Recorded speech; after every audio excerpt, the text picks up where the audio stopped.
Halo pemirsa TVRI, apa kabar Anda di rumah? Senang sekali tentunya pada hari ini Sudut Pandang kembali menyapa Anda bersama saya Kristi Diana. Dan tentunya pada hari ini Sudut Pandang kita akan mengundang narasumber kita yang sudah kita hadirkan di studio TVRI Nusa Tenggara Barat. Sosok yang lama membangun dan juga memberikan kontribusi nyata untuk Nusa Tenggara Barat. Untuk itu kita sapa beliau pada hari ini sudah bergabung, yaitu Bapak Dr. Insinyur Haji Nanang Samudra. Selamat datang Bapak di TVRI Nusa Tenggara Barat. Assalamualaikum. Waalaikumsalam warahmatullahi wabarakatuh. Sehat? Mbak atau Bu ya? Mbak, ya? Mbak aja kayaknya Bapak ya. Bagaimana sehat hari ini Pak Nanang? Alhamdulillah, sehatnya orang tua beda sama sehatnya remaja. Iya, tapi tetap look so fresh ya Pak ya, ini harus tetap fresh dan bahagia selalu dan semangat ya. Semangat itu yang paling penting, itu membuat kita sehat. Oke, saat ini masih aktif menjadi anggota Komisi 8 DPR RI Dapil NTB 2, betul Bapak? Ya betul Mbak Kristi. Oke, ini kita tentunya bagaimana dalam sudut pandang kali ini Pak Nanang kita akan banyak bertanya dan juga berdiskusi mulai dari biografi Bapak, besar dan lahir di Nusa Tenggara Barat, sampai akhirnya nanti kita akan membahas suatu isu yang sangat menarik. Tema kita pada sudut pandang kali ini terkait pelaksanaan haji dan zakat di Nusa Tenggara Barat yang bagaimana kesinambungan dengan Komisi 8 ini sendiri. Sudah siap Bapak? Siap sekali. Oke, sebagai ini untuk kita pengenalan dan intro juga nih kepada pemirsa TVRI Nusa Tenggara Barat, tentunya sudah tidak asing dengan wajah Pak Nanang ini sendiri, Pak Nanang Samudra. Kita mau menanyakan mulai dari Bapak Nanang ini, kita boleh tahu nggak sih lahir dan besar asli dari mana ini Pak? Dari Nusa Tenggara Barat, dan tentunya menjadi anak Nusa Tenggara Barat yang akhirnya kembali lagi ke sini untuk memberikan kontribusi nyata untuk Nusa Tenggara Barat. Terima kasih Mbak Kristi. Nama saya Nanang Samudra. Jadi saya dilahirkan di Yogyakarta. Dari orang tua saya, ayah saya dari Lombok Timur, ibu saya dari Jawa Timur. Di mana saat itu ayah saya adalah seorang pejuang, termasuk politisi, zaman kemerdekaan dulu, zaman Belanda dulu. Beliau sebagai guru ditahan oleh Belanda, ditempatkan di Selong, dipindah ke Mataram, dan terakhir di Denpasar. Pada tahun 49, pada saat penyerahan kemerdekaan secara resmi dari pemerintah Belanda ke Indonesia, ayah saya pengen pulang ke Lombok. Tapi teman-temannya sesama tahanan di Belanda bilang, ngapain kamu pulang ke Lombok? Ayo ikut saya ke Jawa. Jadilah orang tua saya merantau ke Jawa, tempatnya ke Yogyakarta waktu itu. Di sana berinteraksi dengan masyarakat sana, tinggal di sana, dan belajar jadi orang sana. Akhirnya menikah dengan ibu saya, orang Jawa Timur dari Ngawi, dan lahirlah saya di Yogyakarta. Baru tahun setelah saya umur 10, baru kembali lagi ke Mataram. Iya, akhirnya lahir di Jogja dan balik lagi ke Mataram. Berarti bersekolah? Sebenarnya begini, umur 4 tahun ayah saya pulang kemari. Waktu diperbantukan jadi guru SGA, ngajar di SGA di sini, dan 2 tahun kira-kira, kemudian kembali lagi ke Jogja. Saya SD di sini dulu, SD 3 Mataram. SD 3 Mataram. Tempatnya di belakang Kodim. Oh iya. Di belakang Kodim, situ ada SD, di ramai biasanya. Itu SD masih ingat nggak tahun berapa waktu itu Pak? Masih, tahun 57. Oh oke. Kemudian dari SD, kelas 2 dipindahkan ke Jawa, sampai kelas 5. Kelas 5, kelas 6, saya di Jogja saya waktu itu lagi. Di sana bersekolah dengan cara Jawa dan bahasa Jawa, dan itu membuat saya bahasa Jawa saya lumayan bagus, dan bahasa saya juga tidak akan pernah terlupakan. Baru setelah kelas 6 pindah ke Mataram lagi, sekolah di SD 4 sampai tamat SMA. SD 4 kelas 6 terus pindah ke SMP 1 Mataram, pindah ke SMA Negeri Mataram. Belum ada SMA 1, 2, 3, 4, satu-satunya SMA pada saat itu. Ya. Kemudian setelah tamat SMA langsung kuliah ke Bandung, Institut Teknologi Bandung di jurusan geodesi. Sampai tamat bekerja di PU. Balik lagi? Belum, di Jakarta. Nah, kemudian ditempatkan di Jogja, terus tahun 79 dipindahkan ke Sumbawa. Sumbawa, terus 80, 81, di Sumbawa, 82 pindahkan ke Mataram, 83 dapat beasiswa ke Belanda sekolah. Pada tahun 1983 untuk 83 S2 ya. Kemudian kembali 86 ditempatkan di Mataram sampai terus berjenjang berkarir selama totalnya 15 tahun di PU, kemudian dipindah ke Pemda. Zaman otonomi daerah. Oh. Menjelang otonomi daerah dipindah ke Pemda. 15 tahun di Pemda jadi politisi. Sekarang sudah 17 tahun. Wah. Jadi sampai sekarang pengabdian saya 47 tahun. Belum tahu rasanya pensiun bagaimana. Sampai saat ini masih terus lanjut ya. Kemudian kehidupan saya sehari-hari selain sebagai birokrat, saya juga sebagai dosen, mengelola perguruan tinggi juga di sini sampai sekarang. Kemudian juga sibuk-sibuk di dunia pekerjaan umum, KPU-an, perumahan, jalan raya, saluran-saluran irigasi dan seterusnya. Ternyata setelah lama meninggalkan PU, akhirnya saya berprinsip saya mau belajar ilmu sosial saja dah. Artinya tidak ilmu teknik lagi, ilmu sosial saja. Nah karena itu di DPR saya lebih memilih ke bagian Komisi 8 yang isinya urusan agama, sosial, kebencanaan dan pemberdayaan perempuan. Jadi saya menikmati di situ karena urusannya dunia akhirat. Ya. Kalau dunia konstruksi sudah saya hatam, nggak mau lagi. Ya, tentunya dengan tema kita yang pas untuk membahas bagaimana haji dan juga zakat ini. Tapi wah, kalau mendengar bagaimana perjalanan Bapak dari masa kecil sampai akhirnya sekarang yang tidak pensiun bahkan sampai detik ini 47 tahun ini bergelut mengabdi di pemerintah dan juga sekarang aktif menjadi suara rakyat ya kita katakan. Ini tentunya membentuk pribadi seorang Bapak sebagai Bapak Nanang ini sendiri kan tentunya berarti ada campur dari orang tua yang juga seorang pejuang seperti itu. Kira-kira melihat dulu Bapak menjadi seorang guru, berpindah-pindah tempat untuk mengabdi untuk masyarakat, kira-kira ada nggak sih yang membuat, oh ternyata karena saya melihat bagaimana contoh dari orang tua saya membentuk diri saya sampai saat ini bisa menjadi mengabdi sedemikian rupa ini karena melihat sosok dari orang tua. Jadi begini, saya itu berkomunikasi dengan orang tua pada zaman saya dulu berbeda dengan zaman anak sekarang. Orang tua saya berkomunikasi hanya dalam dua hal. Kalau bahasa Sasak misalkan, lamun dek ku tesili, ku tesuru. Kalau enggak disuruh saya dimarahi. Jadi tidak ada diskusi dialog dengan orang tua, tidak ada. Pada saat itu. Nah, cuman orang tua berpesan, kalau kamu mau sekolah, saya carikan uang sampai mana bila perlu berhutang untuk kamu sekolah. Tetapi kalau meninggalkan warisan tidak, karena saya tidak punya apa-apa. Jadi saya akan mewariskan kepadamu ilmu. Karena kalau ilmu saya wariskan bisa untuk kamu bekal hidup. Tapi kalau hanya warisan berupa harta, ya sebentar juga habis. Itu yang masih terkesan untuk saya. Dan yang diwariskan kepada kami sekarang, anak-anaknya berupa sekolahan. Dan mungkin sudah kenal, maksudnya lembaga pendidikan. Namanya Universitas Islam Al-Azhar. Oh iya, tahu saya Pak, tahu itu kampus bergengsi di sini. Itu warisan dari orang tua saya, yang mana kami anak-anaknya yang mengelola, meneruskannya. Di samping naluri sebagai guru itu ternyata menurun di anak-anaknya. Jadi kalau disuruh ngajar, suruh ngomong, suruh cerita senang sekali. Gitu Mbak Kristi. Jadi hobi mengajar, hobi berkomunikasi, hobi berinteraksi.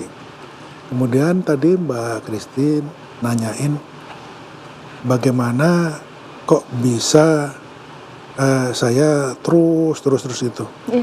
Itu sebenarnya prosesnya juga naik turun, pasang surut.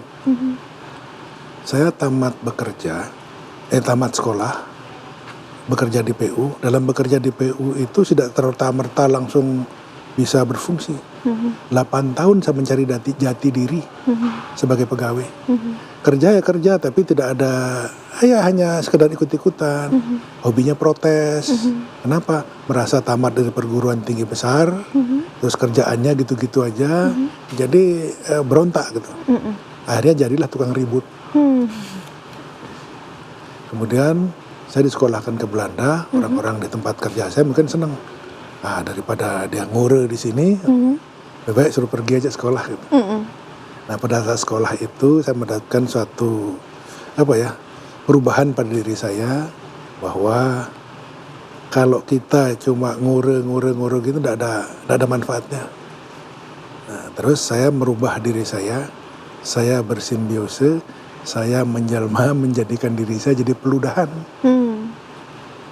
Misalkan dalam satu kantor, kalau kita diskusi, rapat dan sebagainya, semua pada ngomong, tidak ada yang mau nyatat jadi notulen, tidak ada. Begitu sudah selesai, ayo kita rumuskan apa hasil rapat kita tadi. Waduh, saya mau jemput istri saya, mau jemput anak saya. Jadi tinggal sayalah sendirian mengerjakan. Oh, yang mencatat semua hasil diskusi. Ya. Nah, terus setelah itu, karena capek lembur, mungkin saya telat datang pagi-pagi. Bahan laporan saya itu sudah diambil sama teman saya, lapor ke bos. Diambil ini. Tapi saya sudah menyiapkan diri jadi peludahan. Artinya sudah tidak ada rasa mau cari muka, mau cari tidak ada, sudah hilang semua itu. Oleh bos dilihat, oh ya terima kasih ya, kata teman saya yang bawa ini. Lama tiba-tiba bos itu tidak ngerti. Ini apa ini, coba jelaskan saya. Teman saya ini kan bukan dia yang buat, tidak bisa dia jelaskan. Akhirnya nyari ke saya. Ini gimana ini? Ya saya jelaskan, dia lapor ke bos. Lama-lama bos tahu, oh yang itu yang kerja bukan kamu yang kerja. Nah, gitu. Jadi saya berpikiran bahwa tidak perlu kita harus pamer-pamer, harus protes, harus ini. Terima aja apa yang ada nanti. Insya Allah Tuhan tidak tidur. Pasti akan tahu siapa dan nilai apa yang saya peroleh. Saya pernah mendapatkan kenaikan pangkat percepatan istimewa maksimal. Pegawai negeri itu 3 kali, tapi saya khusus dapat 4 kali. Jadi saya salib teman-teman saya itu. Jadi karena jabatannya isi posisi ini, pangkatnya belum cukup, dinaikkan lebih dipercepat, dan seterusnya. Maksimal 3 kali, tapi saya karena perubahan peraturan biasa 4 kali. Saya merasakan itu bagian dari setelah saya menyembahkan diri dari peludahan tadi, ternyata manfaatnya banyak dan Tuhan tidak tidur. Nilai tambah yang saya peroleh, saya belakangan hari dijadikan ensiklopedi. Karena orang anggap kalau mau tanya sama saya, karena saya yang buat semua, saya yang buat laporan, buat ini, akhirnya tempat bertanya. Dan itulah yang saya pertahankan sampai sekarang, dan saya selalu memotivasi kepada generasi muda, nggak usah seperti saya harus nunggu 8 tahun untuk mencari jati diri, tapi mulailah dari kapan Anda siap. Ya.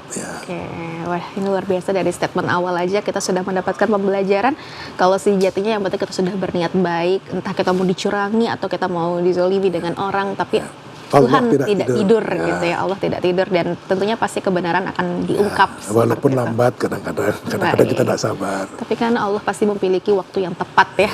Bagaimana itu saya seperti rasakan. itu. Nah, kalau kita melihat perjalanan Pak Nanang sendiri, tentunya kan yang diberikan pemahaman bahwa pendidikan itu tuntutlah setinggi-tinggi mungkin. Akhirnya sampai sekarang bisa memberikan juga kontribusi di Nusa Tenggara Barat, akhirnya mendirikan sebuah kampus Unizar ya, Universitas. Itu warisan dari ayah saya. Bukan dari saya. Baik, ini. Saya hanya melanjutkan saja. Baik, luar biasa. Tapi ini juga menjadi salah satu hal yang bahwa menandakan pesan dari orang tua, pendidikan itu sangat penting untuk kedepannya. Bukan harta warisan, namun pendidikan yang dapat diturunkan kepada keturunan kita sendiri. Dan itu saya terapkan untuk anak cucu saya. Anak saya 4, cucu saya 17. Wah, banyak Pak ya. Jadi saya umur 69, masih kuliah. Saya dapat gelar doktor umur 69. Bertiga sama istri saya, sama anak saya. Barengan wisudanya sama. Di mana Pak S3-nya? Di Jakarta, Universitas Negeri Jakarta. Oh, UNJ. Sama ya, UNJ sama bertiga. Mestinya masuk museum rekor itu. Dengan istri dan anak. Ya. Baik. Berarti Pak Nanang sama istri growing up together ya Pak, dari dulu, dari menikah di tahun berapa sampai saat ini? Kami sudah hampir 50 tahun. Sedang. Istri tetap support segala aktivitas Bapak. Iya.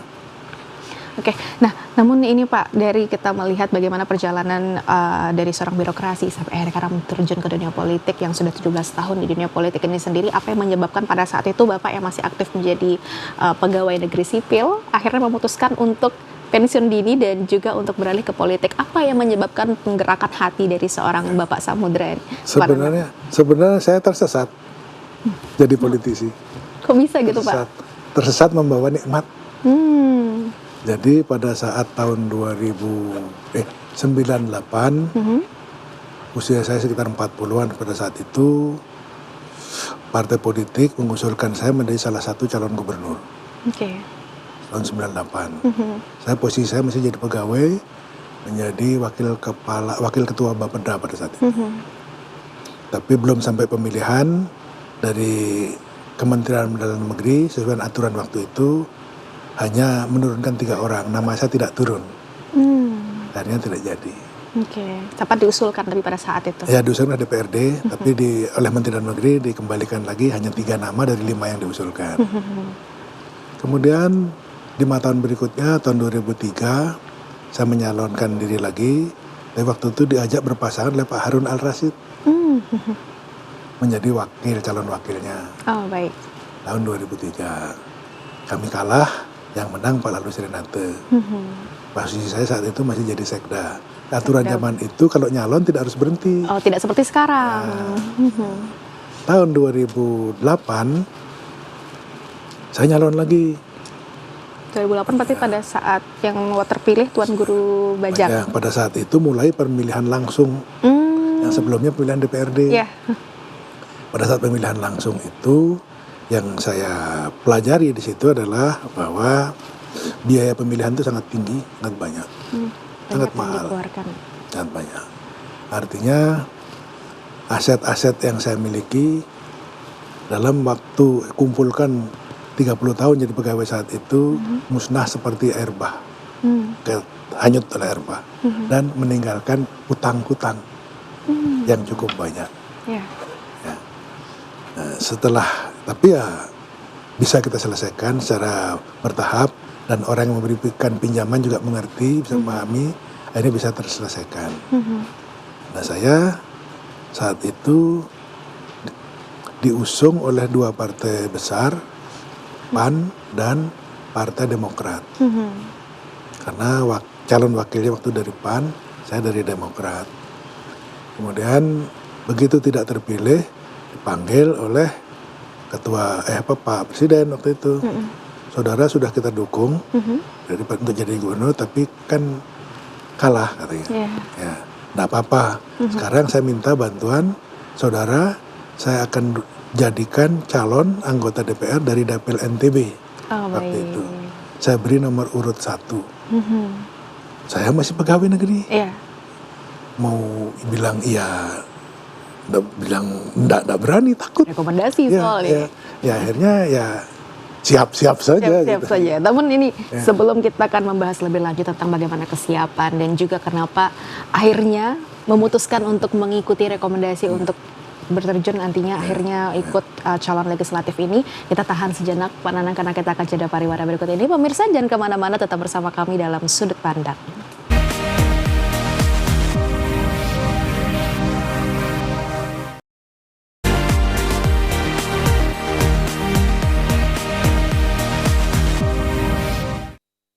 Pemirsa, terima kasih karena Anda masih setia bersama kami dalam Sudut Pandang, dan kita juga masih bersama Bapak Nanang Samudra. Ini sosok aktivis yang sangat luar biasa, mendedikasikan dirinya untuk Nusa Tenggara Barat, dan sesuai dengan tema kita pelaksanaan haji dan zakat di Nusa Tenggara Barat. Tentu kita saat lagi nanti akan membahas bagaimana sebenarnya alur dan mekanisme dalam pelaksanaan haji dan juga zakat di Nusa Tenggara Barat. Namun tadi sempat terjadi, boleh kita selesaikan dulu tadi Pak Nanang yang bagaimana akhirnya memutuskan untuk akhirnya bergabung dalam DPR RI ini. Saat itu saya melakukan istikharah, kemudian diskusi dengan teman-teman, karena kalau nanti begitu mendaftar menjadi calon anggota DPR, wajib mengundurkan diri dari pegawai.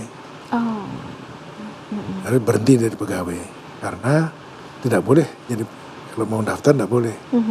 Saat itu padahal saya baru pindah status dari PNS di Pemda menjadi PNS dosen. Dosen itu untuk pangkat yang sesuai dengan pangkat saya saat itu pensiunnya umur 65. Umur saya 55 saat itu, 54. Berarti masih 11 tahun lagi pensiunnya. Ya karena akhirnya setelah diskusi dengan teman-teman meyakinkan saya, kesempatan tidak datang 2 kali. Saya bukan berbakat politik, tidak punya bakat politik. Dan tidak ada riwayat juga dari ini yang politik. Saya pekerja, suruh bekerja ya, tidak perlu tampil-tampil, tidak perlu. Belakang layar, sutradara lebih senang peran. Tapi ya coba jalani. Nah, pada saat itu saya tiba-tiba sakit. Sakit, ada gangguan di saluran kencing saya, luka gitu. Rupanya ada kristal jatuh dari ginjal yang melukai ureter sehingga pendarahan kencingnya. Ada seorang ya tokoh masyarakat datang, Pak Nanang, Side kan mau nyalon ini. Terus coba bantu madrasah saya sumbang semen. Tuan Guru, saya sakit ini Tuan Guru, doakan dah saya biar sembuh dulu. Ya, jadi saya tidak ke lapangan, tidak apa. Ternyata pada saat itu hasilnya suaranya meledak. Menjadi salah satu nomor urutan 9 se-Indonesia. Peringkat ke-9 se-Indonesia suara yang tertinggi. Oh, Masya Allah. Saya padahal tidak cari suara, rupanya ada 3 faktor saat itu yang Apa aja membuat tuh Pak saya. faktornya? Pertama, karena figur SBY sebagai presiden waktu itu sangat terkenal. Yang kedua, tidak ada calon yang orang daerah sini. Semua orang dari luar semua, dari Jakarta. Untuk dapil NTB. Untuk dapil NTB saat itu. Yang ketiga, masyarakat kasihan sama saya. Riak, Pak Nanang, kasihan Pak Nanang. Dia tidak kepilih jadi gubernur kemarin. Dijadikan anggota DPR saja sudah sekarang. Itulah 3 faktor yang menurut saya yang membuat saya menjadi anggota DPR. Oke, baik. Tanpa terasa kok terus berlanjut. Sampai hari 17 tahun. Iya. Ini kalau gitu kita langsung saja masuk ke tema kita hari ini ya, Pak Nanang, ini terkait pelaksanaan haji dan zakat di NTB dalam bagaimana Bapak berada di Komisi 8 DPR RI Dapil NTB 2 ini dengan pengalaman di birokrasi Provinsi Nusa Tenggara Barat pada 15 tahun sebelumnya. Gimana kira-kira Pak Nanang bisa menilai kesiapan penyelenggaraan haji di Nusa Tenggara Barat ini? Haji ini sebenarnya saya ingin menceritakan adanya peraturan baru. Undang-undang haji baru dibuat bulan kemarin, baru disahkan tanggal 5 September kemarin, dan nomornya baru saya terima kemarin. Jadi masih fresh from the open. Oke, boleh di-spill nggak Pak? Boleh. Jadi Undang-Undang nomor 14 tahun 2025 tentang penyelenggaraan ibadah haji dan umroh. Merevisi undang-undang yang lama, Undang-Undang 8 tahun 2019. Di dalam undang-undang ini ternyata banyak sekali kelemahan-kelemahan yang bisa kita rasakan. Di Komisi 8 hampir setiap tahun saya berangkat ke Saudi minimal sebagai petugas haji pada saat musim haji atau sebelum haji dan sesudah haji. Dan saya melihat faktor-faktor ini banyak sekali yang membuat kita tidak sabaran. Contoh, daftar tunggu jemaah haji di NTB ini 37 tahun. Aduh. Di Sulawesi Selatan salah satu kabupaten ada yang 47 tahun. Tapi di Jawa mungkin 20 tahun. Akibatnya kita harus nunggu sekian puluh tahun. Sekarang misalkan usia 40 tahun daftar, kalau nunggu 30 tahun berarti sudah 70 tahun baru bisa berangkat haji. Fisik sudah tidak kuat. Nah, faktor daftar tunggu inilah yang sangat penting, perlu diperbaiki, disempurnakan. Kemudian kita pelajari kenapa sih daftar tunggunya lama. Rupanya pemerintah Saudi mengatur bahwa jumlah jemaah haji itu sekitar 1 per mil, 1/1000 dari jumlah penduduk negara itu. Misalkan Indonesia zaman disusun tahun 2010 mungkin dulu penduduknya masih 210 juta, yang boleh berangkat ya 210.000. Makanya alokasi kita sampai sekarang cuma 210.000 lagi, hanya itu saja. Kenapa kok tidak bisa ditambah? Kenapa Saudi kok tidak nambah? Ternyata di Saudi itu ada keterbatasan pada saat wukuf di Arafah, hanya bisa menampung kapasitas 2,5 juta. Kalau tanpa wukuf di Arafah bukan haji namanya. Kalau umroh tanpa wukuf tidak apa-apa. Jadi kalau haji harus wukuf di Arafah. Jadi itu yang menyebabkan pemerintah Saudi juga sedang reformis sekarang. Mereka membuat perubahan-perubahan, aturan-aturan lama banyak diperbaiki. Antara lain, kalau tahun 90-an dulu nggak boleh nonton bioskop. Nggak boleh. Nggak boleh ada. Punya video sembunyi-sembunyi. Punya video. Tapi sekarang nggak apa-apa. Dan bahkan orang perempuan di sana udah boleh mengemudi. Dulu nggak boleh. Dulu nggak boleh. Nggak boleh. Ya. Itulah satu perubahan-perubahan, dan ada satu yang kontroversial saya lihat, Masjidil Haram itu ditingkatkan kapasitasnya, mungkin bisa menampung 5 sampai 10 juta. Sedangkan yang masih jadi bottleneck di Arafah. Nggak bisa diperluas, tanahnya cuma segitu saja. Kemudian difikirkanlah mereka, bagaimana kalau misalnya kita buat kemahnya bertingkat, boleh nggak? Kalau misalkan bisa kemahnya tingkat 5, ya berarti bisa mengurangi, menambah jatah, menambah kapasitas Arafah menjadi 5 kali 2,5 juta, berarti di 12,5 juta. Kalau bisa 12,5 juta jemaah, berarti kita daftar tunggu kita akan berkurang 1/5-nya lagi. 37 kurangi bagi 5 ya sekitar 7 tahun daftar tunggunya. Itu kira-kira yang kemungkinan, tapi masih nunggu fikihnya dulu. Nggak sembarangan untuk harus sesuai dengan Jadi harus kongres negara-negara Islam sedunia dulu, para ahlinya disuruh berpendapat dan sebagainya, baru diputuskan dalam kongres nanti kapan. Tapi saya yakin akan ke sana arahnya. Tapi kalau misalnya untuk di negara kita bandingkan dengan yang lain, kan masa antrian untuk naik haji ini kok dibandingkan dengan negara lain kan tidak selama di Indonesia. Karena kan Indonesia juga penduduknya banyak sekali dan peminat untuk naik haji juga banyak. Namun apa sih Pak Nanang yang membedakan antara kenapa di beberapa tahun tahun ini tuh masa antrian tuh semakin tinggi, padahal dulu zamannya orang tua kita naik haji itu cuma butuh waktu 1 tahun aja, itu yang reguler bukan yang ikut plus-plus atau misalnya furoda. Seperti itu. Jadi saya ingin konfirmasi masalah masalah waktu tunggu dulu. Malaysia itu 100 tahun lebih. Yang reguler? Reguler. Ya, 100 tahun lebih. Jadi kenapa kok mereka walaupun 100 tahun tahu umurnya tidak sampai 100 tahun tapi tetap daftar. Jadi kalau ketidak rukun Islam yang kelima, bahwa haji wajib bagi orang yang mampu, yang istitoah. Yang tidak mampu tidak wajib. Nah, sekarang orang Malaysia merasa saya mampu nih. Jadi saya sudah daftar, sudah mau berangkat, urusannya Allah nanti. Nah, sekarang beda dengan kita di sini. Kita di sini saya melihat orang yang berangkat haji itu tidak semuanya menjalankan rukun Islam yang kelima. Ada hasil penelitian dari Bank Dunia tahun 2000. Saya lihat di situ bahwa orang Lombok ini berangkat naik haji itu tidak semata-mata menjalankan rukun Islam yang kelima.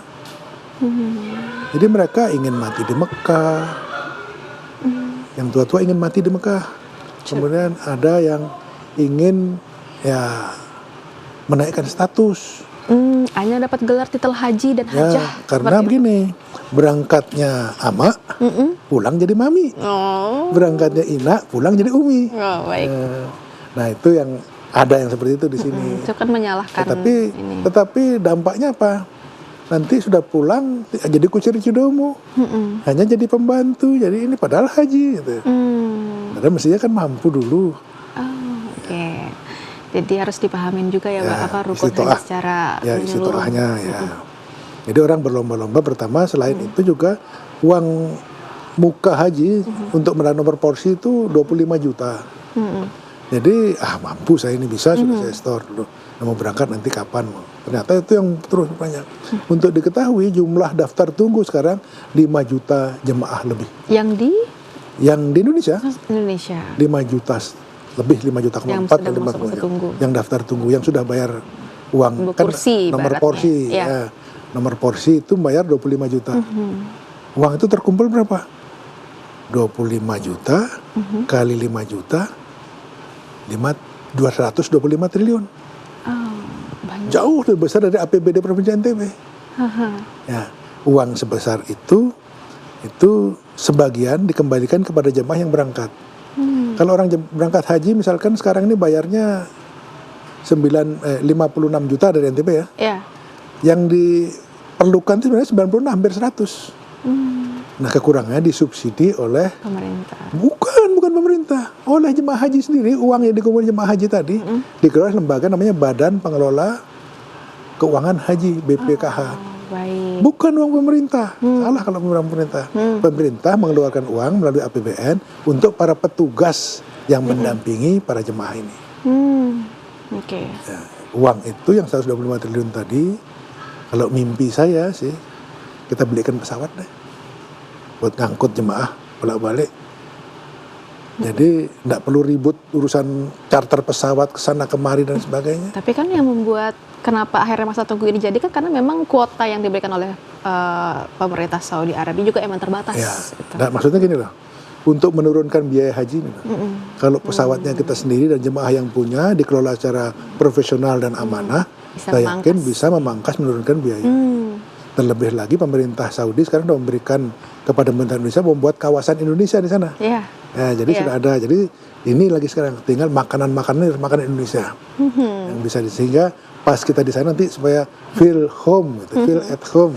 Oke. Nah, untuk data sendiri untuk yang akan berangkat haji dari Nusa Tenggara Barat di tahun 2026 untuk 5.000. yang tahun depan ini 5.000. 5.000 yang sudah 5.000 jemaah. yang akan Ya, diberangkatkan. plus minus 5.000. 5.000 itu dari Nusa Tenggara Barat. Baik. Dan sekarang ada perubahan baru lagi.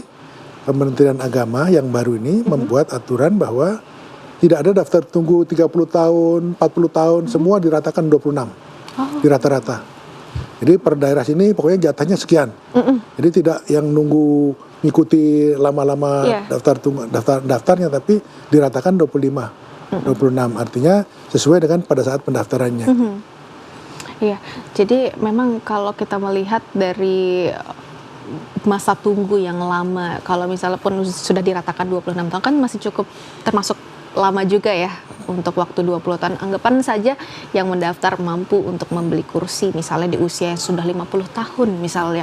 Berarti mendapatkan masa tunggu kurang lebih 30 tahun kan usia sudah tidak direkomendasikan untuk pergi keluar untuk beribadah karena kondisinya mungkin juga sudah tidak kuat berjalan jauh, apalagi di sana kan kita tidak bisa prediksi cuaca seperti itu. Sehingga bagaimana kalau mungkin dari melihat gambaran situasional seperti dari Pak Nanang sendiri? Jadi sebagian dari mereka dengan persentase tertentu mereka khusus untuk lansia diberikan jatah dengan pendampingnya, diberikan pendamping. Ada yang unik tahun 2023 kemarin. Ide pemerintah, ayo kita campur karena 2020, 2021, 2022 haji tidak ada karena COVID. Jadi yang tua-tua kan kasihan nih, udah numpuk. Akhirnya mereka diberikan prioritas 30%. Satu kelompok nanti itu satu regu namanya itu dicampur yang tua dan yang muda, saling tolong menolong. Kemudian dalam pelaksanaannya jalan. Sampai di sana, yang tua kita anggap tidak bisa apa-apa, ini ternyata dia sehat. Yang muda ini malah sakit. Ya, seperti itu. Dan efektifnya paling hanya 2 minggu. 2 minggu karena sesudah lebih dari 2 minggu mereka sudah urus diri sendiri.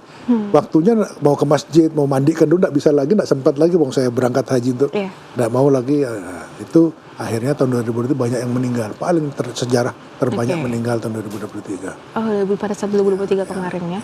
Baik, namun Nah, ini terus kembali ke ini lagi yang mereka yang sudah bayar tua dan lain sebagainya, ya kalau menurut saya haji itu panggilan.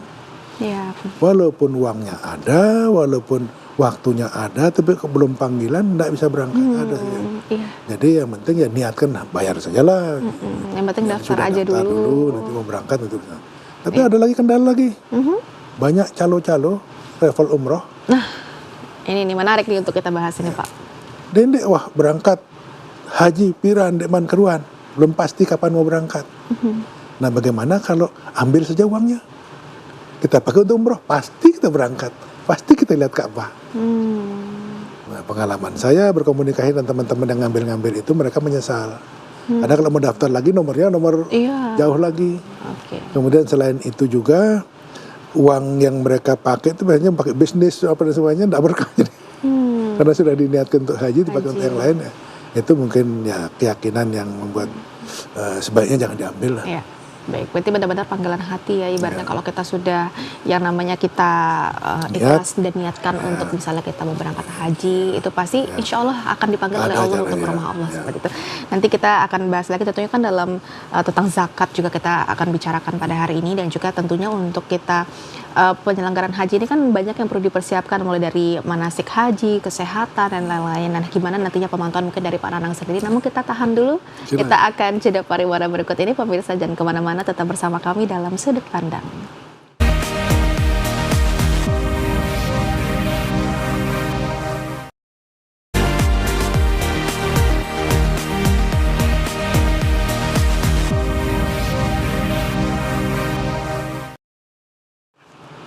Halo pemirsa, terima kasih karena Anda masih bersama kami dalam Sudut Pandang. Tentunya masih bersama tema terkait bagaimana pelaksanaan haji dan juga zakat di Nusa Tenggara Barat bersama anggota Komisi 8 DPR RI Dapil NTB 2 yaitu Bapak Nanang Samudra.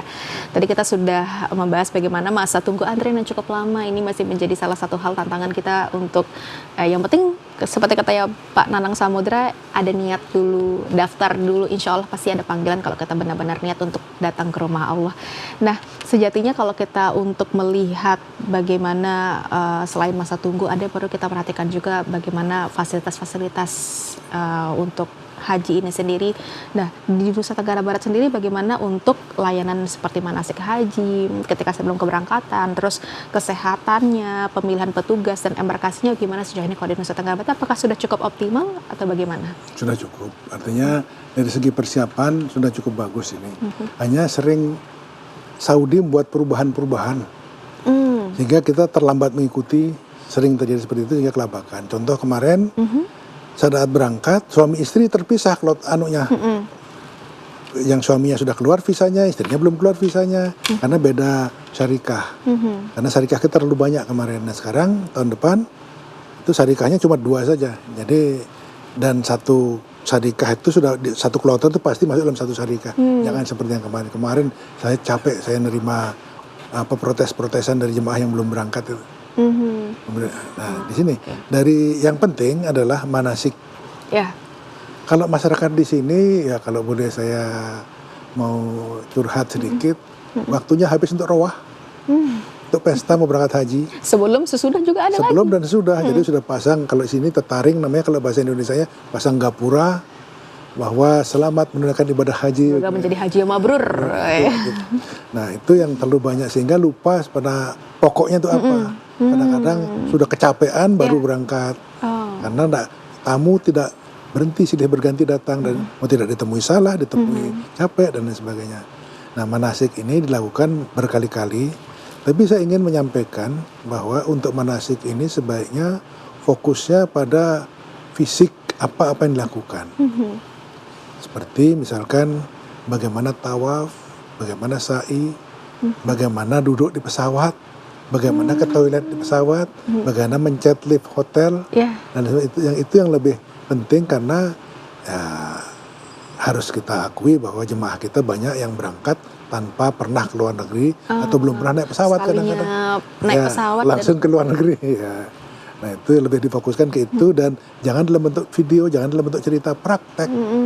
Langsung ya. Praktek, misalkan buatlah mock up pesawat, artinya potongan pesawat yang dipakai untuk miniatur berlatih. gitu ya untuk bisa bukan mini, sama ukurannya, mock up. Oke. Mock up pesawat. Saya ingin di sini ini ada pemerintah daerah bisa membangun yang namanya wisata religi, tempat manasik bagi anak-anak sekolah dan sebagainya, yang ukurannya 1:1 dengan yang ada di Saudi sana. Oh, jadi sudah ada gambaran. Ya, ada di sini, tapi ukurannya tidak sama. Waktu latihan tawaf di sini, di asrama haji atau di mana. Bahkan saya pernah di satu hotel lihat orang manasik umroh, bak sampah itu dipakai jadi pura-pura jadi Ka'bahnya. Jadi kira sependek itu, dikira padahal ya lumayan bisa sampai 600 meter terus sekali putar ke lingkaran luar. Jadi supaya ada, karena di Indonesia ada 2. Saya lihat ada di Makassar dan di Gorontalo. Di Palembang katanya ada, saya belum lihat. Jadi itu inisiatif dari pemerintah daerahnya membuat wisata religi untuk umroh, karena di sini kan mayoritas teman-teman kita kan saudara-saudara kita anak-anak sekolah kan pada manasik dan sebagainya. Ya, artinya kalau dianggap sebagai wisata ya bisa berbayar juga dan lain sebagainya, itu bisa mendatangkan income. Artinya nanti tidak perlu ada manasik, sudah ngerti dari kecil. Kalau bisa udah ada pelajaran Ya, di beberapa sekarang sudah ada, ya sudah ada, tapi mungkin tempatnya yang belum memadai. Jadi kalau pemerintah bisa memfasilitasi tempat yang memadai, ukurannya 1:1 seperti di Saudi, ya saya akan bersyukur dan bangga menjadi masyarakat. Siapa tahu menjadi usulan Bapak sebagai anggota komisi. Sudah kita usulkan berkali-kali, tapi belum direspon. Belum terrealisasi ya. Nah, barangkali kalau makin banyak yang ikut ngomong, mungkin bisa lebih didengar. Jadinya semakin ada motivasi juga untuk bisa mendaftar haji segera. Ya karena lihat orang apa itu lagi latihan manasik, pengen juga. Masya Allah, baik, luar biasa. Nah kalau kita berbicara tentang zakat di Nusa Tenggara Barat ini Kak, kalau zakat akan dikeluarkan setiap tahunnya, dan bagaimana untuk penyaluran zakat sendiri di Nusa Tenggara Barat disalurkannya oleh mana kalau di Nusa Tenggara Barat? Kalau saya cerita tentang zakat ini, mulai diatur baru tahun 99, diperbaiki tahun 2011, sekarang diusulkan diperbaiki lagi undang-undangnya. Karena potensi zakat di Indonesia ini lebih dari 300 triliun. Jumlah yang sangat besar. Dan sebagai umat Islam hampir semuanya bayar zakat, tapi membayarnya tidak melalui lembaga dan tidak tercatat. Saya misalkan, saya sedang mengeluarkan zakat pada bulan puasa. Siapa yang saya kasih? Keluarga-keluarga terdekat yang tidak mampu. Saya tidak lapor ke berarti penyaluran mandiri. Nah, itu harus ditata sehingga kita ada kewajiban untuk melapor. Nah, sekarang enggak. Nah, sekarang ini ada Basnas itu dikolek dari masyarakat. Kalau pegawai bisa dikolek secara kolektif, bendaharaan bisa kumpul. Tapi kalau mengharapkan masyarakat yang nyetor sendiri, lapor sendiri, regulasinya belum ada. Dan kemudian banyak sekali lembaga amil zakat yang memungut zakat dan sebagainya. Nah, peruntukannya kemana itu kan juga dilaporkan. Ya, dan untuk ke lembaga penyalur zakat ini sendiri kalau di Nusa Tenggara Barat, apakah sudah semua tersertifikasi semua atau? Banyak, dan itu izinnya dari pusat. Dan harus pusat, tidak boleh buat di daerah. Walaupun saya lihat ada sih, tapi saya pun juga penyalur zakat. Dari zakat saya sendiri. Nah, ini sedang ditata, disusun, semoga ke depan akan lebih baik, dan yang penting pelaporannya bagus dan petugas-petugasnya amanah. Ada untuk apa istilahnya biaya untuk zakat tuh ada juga bisa, tapi maksimal berapa? Kemarin sempat gentir kan ada berita di nasional yang penyalur zakat ternyata melakukan melakukan bagaimana uang itu tidak tersalurkan untuk masyarakat namun juga untuk kampung pribadinya. Pemerintah sedang menyusun suatu konsep, 2 undang-undang, 1 undang-undang zakat, 1 undang-undang filantropis. Filantropis orang pemungut-mungut sumbangan itu tidak boleh sembarangan. Tapi saya melihat beberapa waktu yang lalu, tahun lalu sepertinya, ada di Karangjangkong di dekat pompa bensin itu bawa pickup isinya orang-orang anak-anak dan orang tua diturunkan di tiap-tiap perempatan untuk minta-minta. Berarti ada koordinatornya kalau gitu tuh.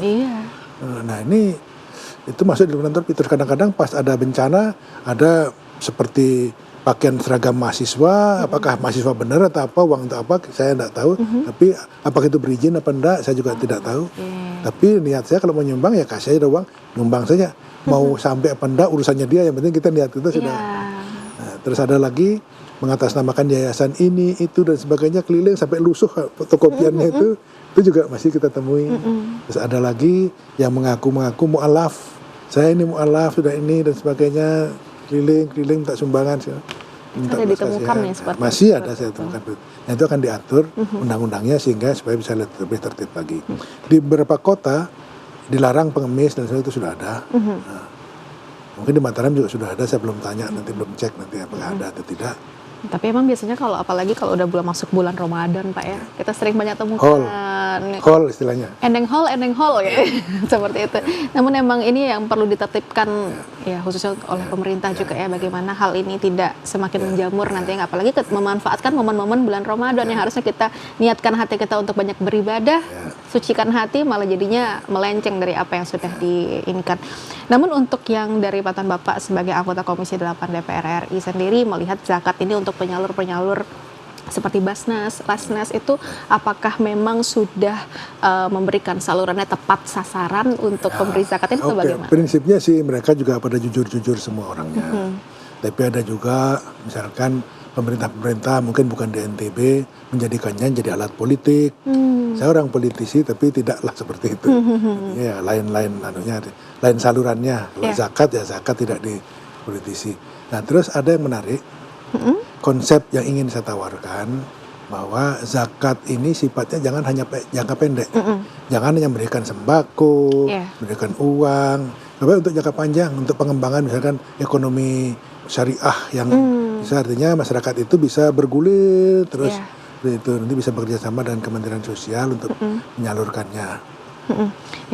Baik, terima kasih untuk yang zakat ini. Sekarang kita balik lagi nih membicarakan tentang bagaimana pelaksanaan haji. Nah, jika boleh mengusulkan mungkin salah satu strategis atau salah satu inovasi yang dapat menjadi dirumuskan model pelaksanaan haji khusus untuk di Nusa Tenggara Barat, apa inovasi yang akan Bapak mungkin berikan Untuk NTB ya. untuk NTB? Untuk NTB ya pertama kita edukasi kepada masyarakat yang akan berangkat haji itu benar-benar yang istitoah.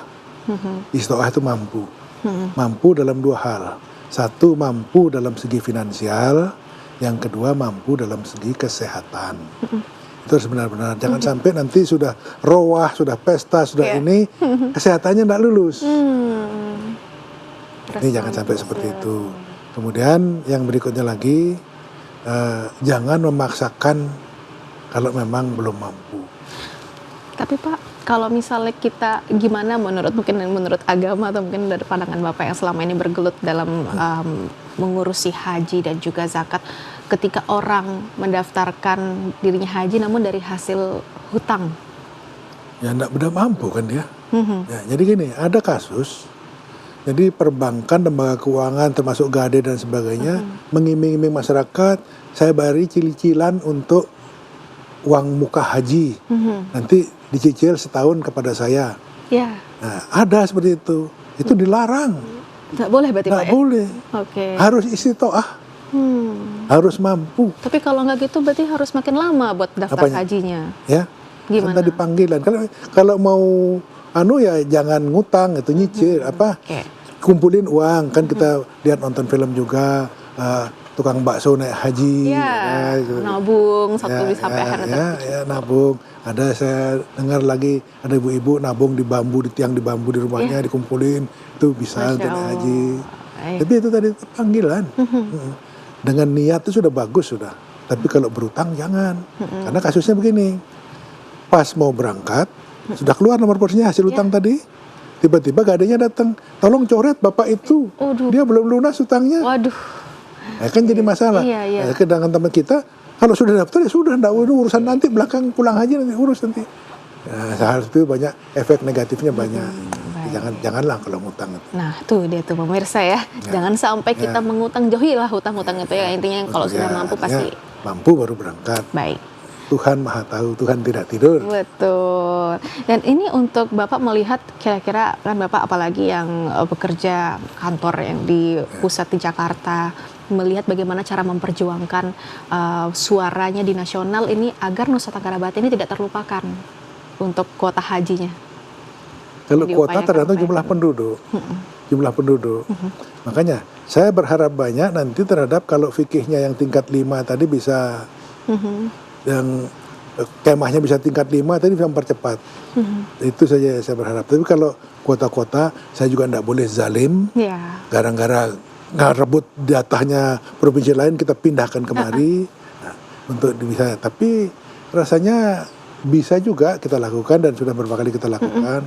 Misalkan teman-teman di Bali, teman-teman di NTT, itu tidak dihitung jumlah penduduk. Iya. Ya. Tapi kalau untuk kolaborasi antara Kementerian Agama terus pemerintahan provinsi untuk bagaimana akhirnya mendengarkan keluhan-keluhan masyarakat untuk penyelenggaraan haji ini sendiri, apa yang sudah diupayakan Pak? Jadi BPS yang hitung, BPS yang mengevaluasi. Kalau kita yang mengevaluasi, jeruk minum jeruk itu nanti.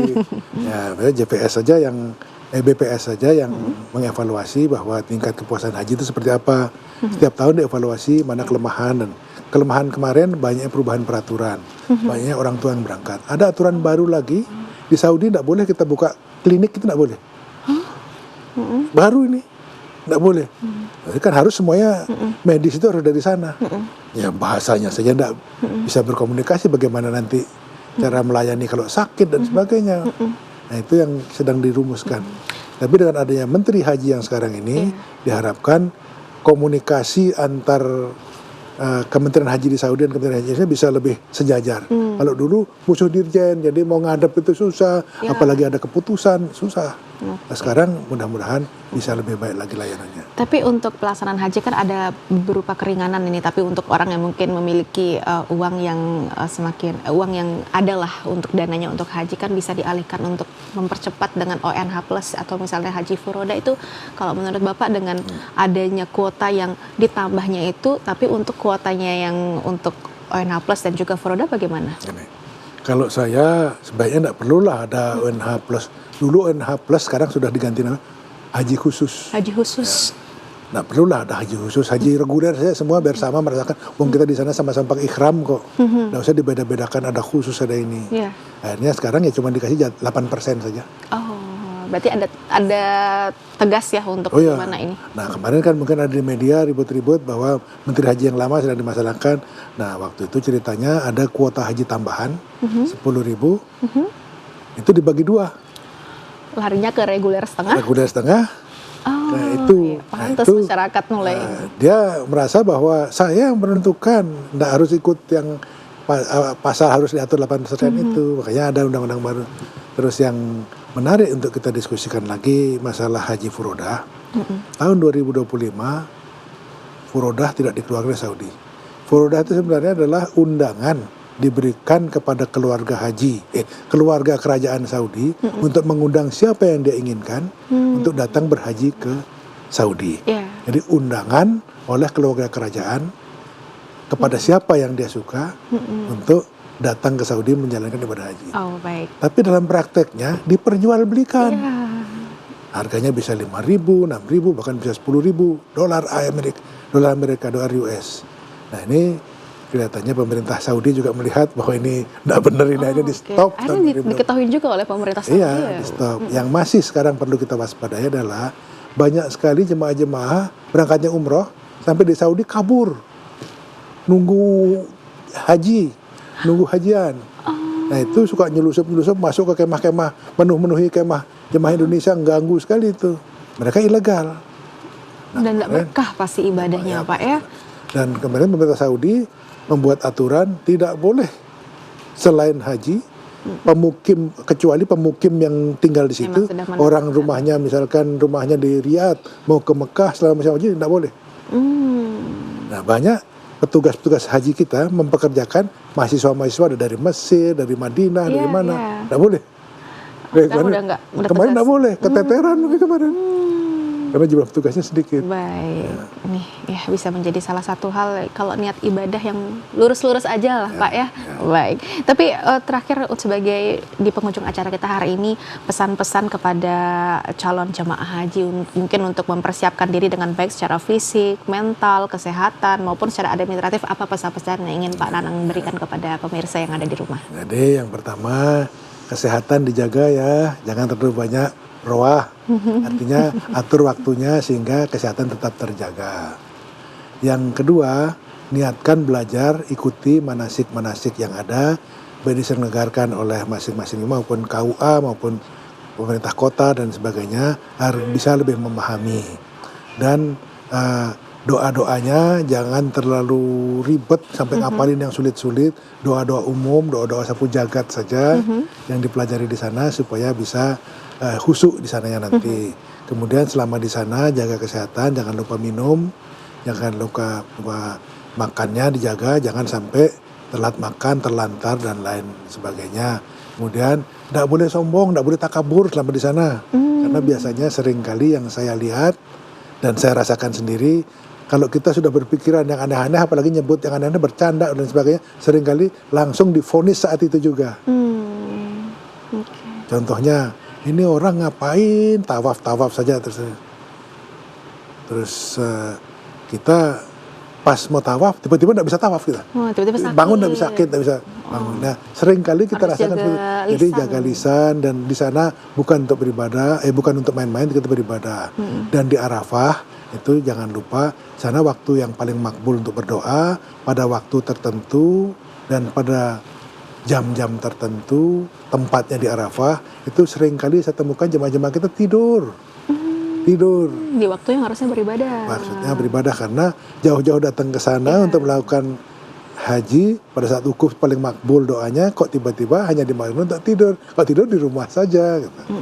Itu 3 poin yang ingin saya sampaikan. Baik, luar biasa. Terima kasih. Tentunya terima kasih kami ucapkan kepada Bapak Dr. Insinyur Haji Nanang Samudra sudah berkenan hadir di studio TVRI Nusa Tenggara Barat untuk program Sudut Pandang ini. Banyak ya insight-insight yang kita dapatkan. Akhirnya beberapa mungkin hal yang keliru yang didengarkan oleh masyarakat akhirnya bisa menjadi hal yang tahu kebenarannya apa. Jadi kayak misalnya masa tunggu haji ini bukan hanya karena pemerintah tidak menyiapkannya, tapi memang ada alasan-alasan yang membuat kenapa sih kita harus menunggu selama itu.